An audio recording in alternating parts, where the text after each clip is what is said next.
السلام عليكم ورحمة الله تعالى وبركاته. اليوم ان شاء الله غادي نقدم لكم هلاليات بالحامض والكوك او جوز الهند. كيجيو هشاش كيذوبوا في الفم والمذاق ديالهم رائع جدا.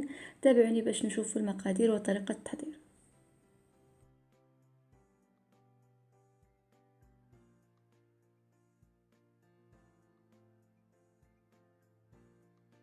نبداو على بركة الله. غادي نحتاجو ل 125 غرام ديال الزبدة تكون بحرارة المطبخ. انا هنا استعملت الزبدة العادية ديال العبار او الزبدة ديال الاكل. نضيفوا ليها كأس صغير ديال السكر، هنا كيف كتشوفوا كاس عادي ديال الشاي ما عمرش بزاف، ما يعادل 70 غرام. وغادي نمزجوا هاد المكونين مزيان.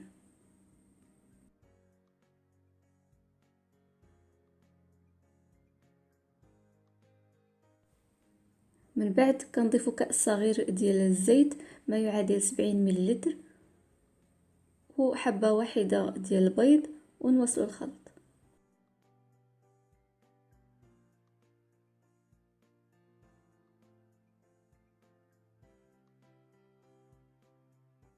وهنا عندي كأس صغير ديال الكوك او جوز الهند مطحون ما يعادل 50 غرام، ملعقة صغيرة من القشور ديال الحامض، ملعقة صغيرة من الفانيليا بودرة،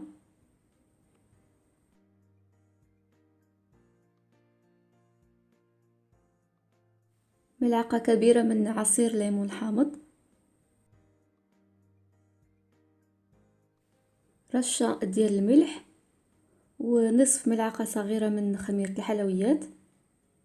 ونبداو نضيفوا الدقيق الابيض الخاص بالحلويات بالتدريج، وحنا كنجمعوا العجين فقط بلا ما نعجنوه حتى كنحصلوا على واحد العجينه تكون رطبه لينه وفي نفس الوقت ما كتلصقش لنا في اليد. انا بالضبط استعملت 400 غرام ديال الدقيق.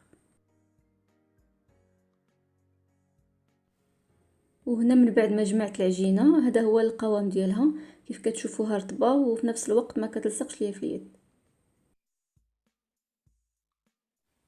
ناخذ كره من العجين نشكلها الى اصابع ثم الى هلاليات بهذا الشكل، ونستمروا هكا حتى كنكملوا الكميه اللي عندنا.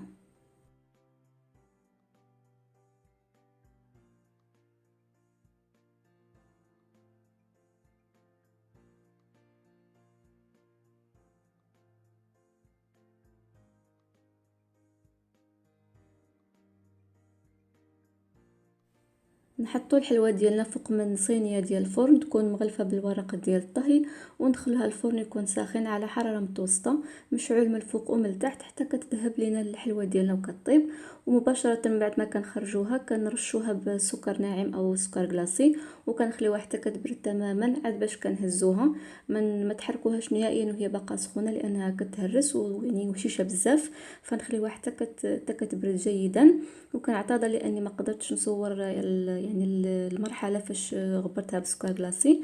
وهذا كيكون الشكل النهائي ديالها، كتجي هشيشه بزاف كيف غتشوفوا دابا، والمذاق ديالها رائع جدا. كنتمنى ان شاء الله تعجبكم هذه الحلوه وتجربوها. والسلام عليكم ورحمه الله تعالى وبركاته.